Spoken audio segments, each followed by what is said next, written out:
Magandang buhay mga kaibigan at naritong muli ang inyong matinik at ang musikero upang magbahagi na naman ng kaalaman sa larangan ng matematika. Ang ating pag-uusapan, simple chemical conversions under ng application of differential equations. Pero bago natin simulan ang ating diskusyon, kung pwede lang, kung maaari lamang mga kaibigan, paki-subscribe na muna ng ating channel and at the same time paki-press ng notification bell nang sa gayon ay lagi po kayong updated sa aming mga videos. Ngayon naman ay maaari na nating simulan ang ating diskusyon. Under ng application of differential equations ang ating pag-uusapan, simple chemical conversions. Suppose that a chemical reaction proceeds according to the law at siyempre ito ang ating general formula, dx over dt is equal to negative kx, kung saan ang ibig sabihin ng x, amount of unconverted substances. At ang dx over dt naman, time rate of conversion. Ngayon naman ay maaari na nating simulang mag-solve ng example or sample worded problem. At ang inianda ng inyong abang lingkod bilang sample problem, if half of a particular substance W has been converted at the end of 1/6 of a minute, teka lang, ano bang ibig sabihin ng 1/6 of a minute? Di ba't ang isang minuto ay mayroong 60 segundo or 60 seconds? Ang 1/6 ng 60 seconds or 1 minute, I think that is equal to 10 seconds. So alam na natin ngayon ang given time natin, which is actually equal to 10 seconds. Determine when 9/10 of the substance will have been converted. Okay, continuation tayo para sa solusyon ng ating problem. Bilang panimula, unang bahagi ng ating solusyon, gagamitin natin ang ating general formula. Dx over dt is equal to negative kx and then i-apply natin ang ating napag-aralan regarding about variable separable. So we apply the variable separable method in this equation. Variable separable naman. Kaya nga nakakuha tayo ng equation na dx over x is equal to negative k dt. At dahil variable separable yan, maaari na natin ngayong integrate ang both sides ng ating equation. So we have to integrate now the both sides of our equation. The integral of dx over x is equal to negative k integral of dt. So babalikan lang natin dyan ang mga napag-aralan natin sa integral calculus. Ano ba ang integral ng dx over x? Hindi ba't ln of x? Ano ba ang integral ng dt? Hindi ba't t? Kaya ang ating sagot, ln x is equal to negative kt plus ln c. And then afterward, i-apply naman natin ngayon ang napag-aralan natin sa algebra at saka sa logarithms. Ang gagawin natin dito, I think, is i-transpose natin ang ln of c sa left-hand side. Now, if we're going to transpose ln c sa ating left-hand side ng equation, magiging ln of x minus ln of c yan is equal to negative kt. Okay, kung ililipat natin ang ln c sa left-hand side, ang mangyayari, magpapalit tayo ng sign ng ln c. So ln x minus ln c is equal to negative kt. And then afterward, i-apply natin ang ating napag-aralan sa logarithms. We need to express as a single logarithm ang nasa left-hand side ng ating equation na ln x minus ln c. So ln of x over c is equal to negative kt. Next move, we will consider both sides of our equation as exponents of e sa left-hand side at saka sa right-hand side. So ibig sabihin, ang ln x of c, or I mean ln of x over c at ang negative kt ay magsisilbing exponent ng e sa left-hand side ng ating equation at saka sa right-hand side ng equation. So we have now our equation as e raised to ln of x over c equal to e raised to negative kt. Next move. Yan. So i-factor natin ang x over c sa taas. Di ba't ang x over c is also 1 times x over c? Kaya lang, hindi ba ang e to the ln of 1, ang value niyan is also 1. Kaya ang gagawin na lang natin muna ngayon is ilipat natin ang x over c as a coefficient ng ating e to the ln 1. Magiging coefficient ito. Dahil nga ang e to the ln 1 is simply equal to 1. This is simply equal to 1. Then x over c times 1 is equal to x over c pa rin. Kaya ang ating equation ngayon is x over c is equal to e raised to negative kt.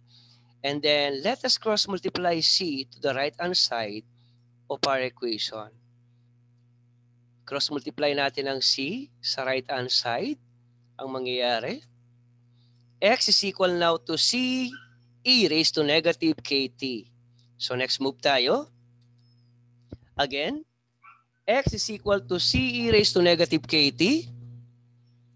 Now, when time is equal to 0, ang x natin is ito yung original amount ng ating substance na W sub O.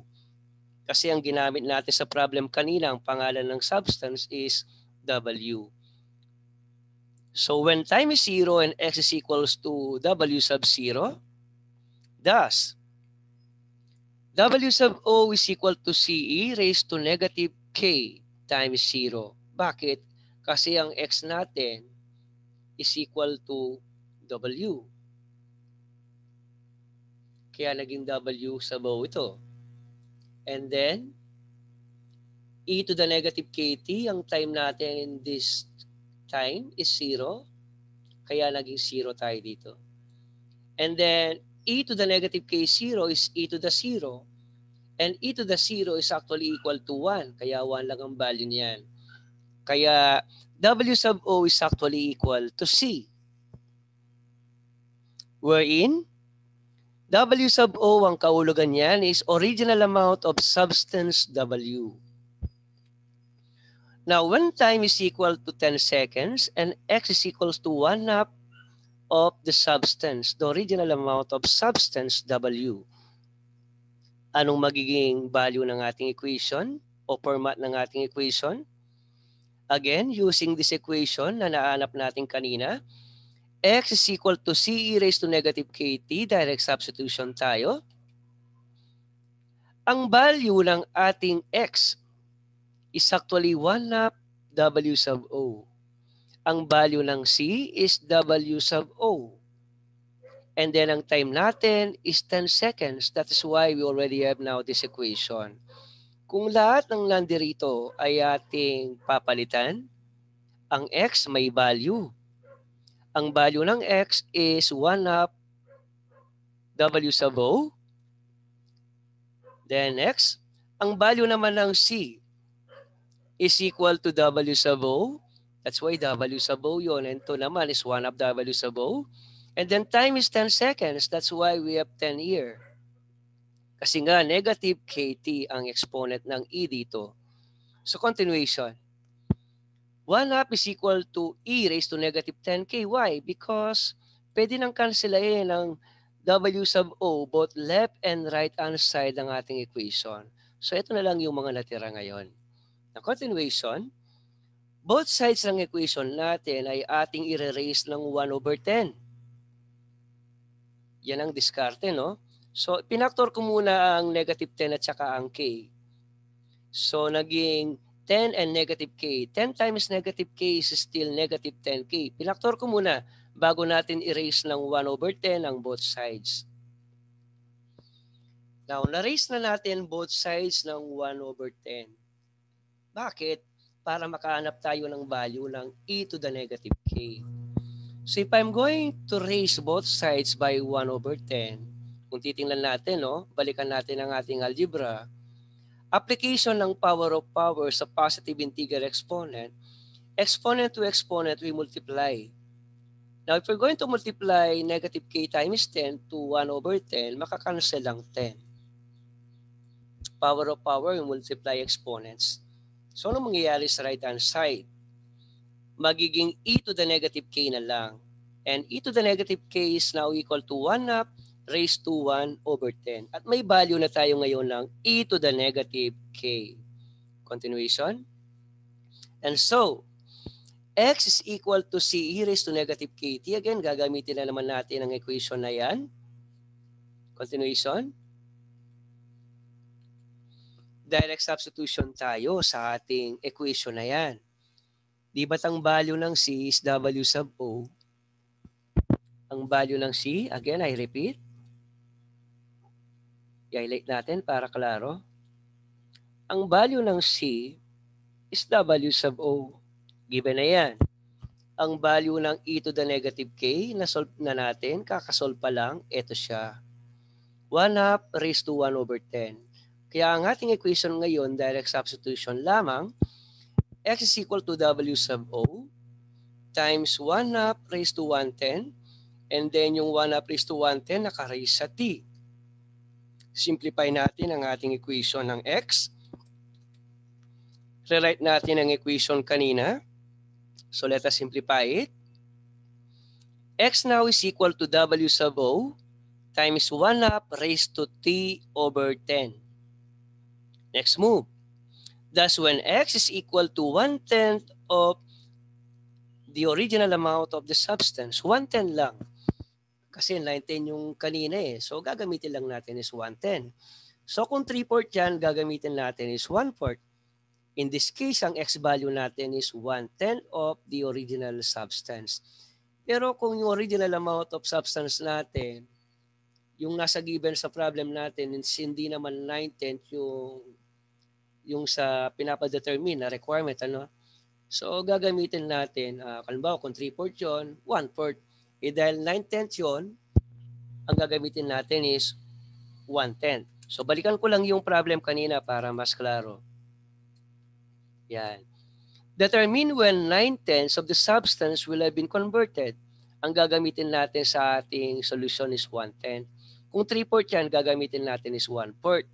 Halimbawa, 1 half yan, gagamitin natin is 1 half para mabuo ang isang buo or 1 whole. Okay, proceed tayo sa kanina. Continuation ng ating solusyon. When x is equal to 1/10 of w sub o, okay, direct substitution na naman tayo. Ang x, ang value nito is 1 over 10 of w sub o. So, paano nangyari yan? Okay, from this equation, ito na ang value ng ating x. 1/10 of w sub o. So, substitute lang natin ang amount na yan ng x. So, both sides, nakikita naman natin pareho silang may w sub o. So, cancel natin. Ito na ngayon ang arrival ng ating equation. 1 over 10 is equal to 1 half raised to t over 10. So, yan ang outcome ng ating equation ngayon. So, ano yung next move natin? 1/10 is equal to 1 half of t o 1 half raised to t over 10. Next move. So yan ang ating next move. Both sides ng ating equation, ititik natin ang ln or natural log. So ln of 1 over 10 now is equal to ln of 1 half raised to t over 10. And there's a properties of logarithm. Okay? I think ang t over 10 natin sa right hand side pwede nating dalhin sa unahan. So yung t over 10 instead na maging exponent is magiging coefficient ng ln of 1 half. So continuation tayo. ln of 1 over 10 is equal to t over 10 ln of 1 half. At dyan pwede na nating hanapin ang ating inaanap na time na ipinaparequire sa ating problem. T over 10 is equal to ln of 1 over 10 all over ln of 1 half. Kasi nga both sides ng equation, i-divide natin ng ln of 1 half nang sa gayon ay mahanap natin ang value ng t over 10. Ngayon naman ay ating hahanapin ang value ng t. But sa paanong paraan? Kailangan nating may cross-multiply ang 10 sa right-hand side ng ating equation. So we need to cross-multiply 10 to the right-hand side ng equation natin. So anong magiging outcome ng ating equation? T is equal to 10 times ln of 1 over 10 all over ln of 1 half. Finally, ang ating sagot para sa ating inaanap na time value,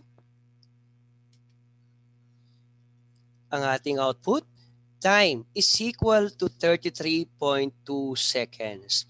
At yan ngayon ang ating sagot sa ating given sample problem.